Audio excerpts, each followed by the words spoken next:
Hello అందరికీ ఈరోజు ఉసిరికాయ పచ్చడిని చూసేద్దామా. చాలా ఈజీగా ప్రిపేర్ చేసుకోవచ్చు. ఉసిరికాయలో చాలా హెల్త్ బెనిఫిట్సే ఉన్నాయి. అందరికీ తెలిసిందే, శీతాకాలంలోనే ఎక్కువగా ఉసిరికాయలు అనేవి దొరుకుతూ ఉంటాయి. నాటు ఉసిరికాయలని తీసుకొని సన్నగా ముక్కల్లాగా కట్ చేసుకొని తీసుకోవాలి.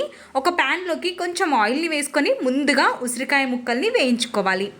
ఇందులోకి పసుపు, ఉప్పుని కూడా వేసి మంచిగా ఫ్రై చేసుకోవాలి. ఉసిరికాయ వేగిన తర్వాత అదే గిన్నెలోకి ఒక 1/2 టేబుల్ స్పూన్ వరకు మెంతులు, 1 స్పూన్ వరకు గుండు మినపప్పుని వేసి ఒక 10-12 వరకు మిర్చిని కూడా వేసి మంచిగా ఫ్రై చేసుకోవాలి. ఆ తర్వాత మిక్సీలోనికి ఇవన్నీ వేసేసి వెల్లుల్లి, కరివేపాకుని కూడా వేసి మంచిగా మిక్సీ పట్టేసుకొని పక్కన ఉంచుకోవాలి. ఇప్పుడు పోపు పెట్టేసుకుంటే సరిపోతుంది. ఉసిరికాయ పచ్చడి తినడం వల్ల సి విటమిన్ అధికంగా లభిస్తుంది. మలబద్ధకం కూడా తగ్గుతుంది.